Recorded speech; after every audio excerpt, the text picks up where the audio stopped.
সম্প্রতি সামাজিক যোগাযোগ মাধ্যমে ভাইরাল হওয়া পাশ্চাত্য পোশাক পরা এই নারীকে কেউ বলছেন তিনি সাবেক ক্ষমতাচ্যুত প্রধানমন্ত্রী শেখ হাসিনার নাতনি, তো কেউ আবার বলছেন তিনি নিছক ভারতের কেরালার একজন মডেল। তবে এবার দীর্ঘ অনুসন্ধানে বেরিয়ে এলো আসলে কে তিনি। প্রায় বেশ কয়েকদিন ধরে এই ছবিকে কেন্দ্র করে দুই ভাগে ভাগ হয়ে গেছেন নেটিজেনরা। এক দলের দাবি তিনি শেখ হাসিনার নাতনি আমরিন খন্দকার সেমন্তী, আরেক দলের দাবি তিনি কেরালার একজন মডেল যার নাম শ্রীনিধি সুধীর। তাহলে প্রশ্ন হলো কে তিনি?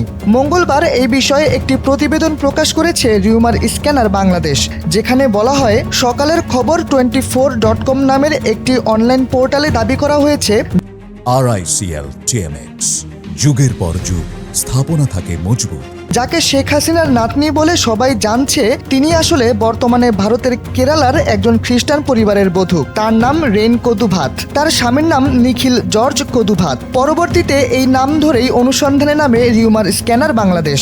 রেন কদুভাত নামক ফেসবুক অ্যাকাউন্টের তথ্য খুঁটিয়ে দেখে তারা। ওই আইডিতে সাইমা ওয়াজেদ পুতুল সংবলিত একটি পোস্টের স্ক্রিনশটও পাওয়া গেছে। এই তথ্য থেকে প্রাথমিক অনুসন্ধানে কেবল এটুক অনুমান করা যায় তিনি হয়তো শেখ পরিবারের কেউ। তবে এর পরের ধাপে বিষয়টি আরেকটু পরিষ্কার হয়ে যায়। কানাডা ভিত্তিক ফটো স্টুডিও ড্রিম বডিওর ফটোগ্রাফির এক টিকটক অ্যাকাউন্টের ভিডিওতে দেখা যায় হাসিনার নাতনি নিজেকে আমরিন বলে পরিচয় দিচ্ছেন। ভিডিওতে তিনি আরও জানান তিনি তাদের প্রথম বিবাহ বার্ষিকী উপলক্ষে তার স্বামী নিখিল জর্জ কুদকাথের জন্য ছবি তুলতে এসেছিলেন, যিনি সেনাবাহিনীতে থাকায় সব সময় দূরে থাকেন।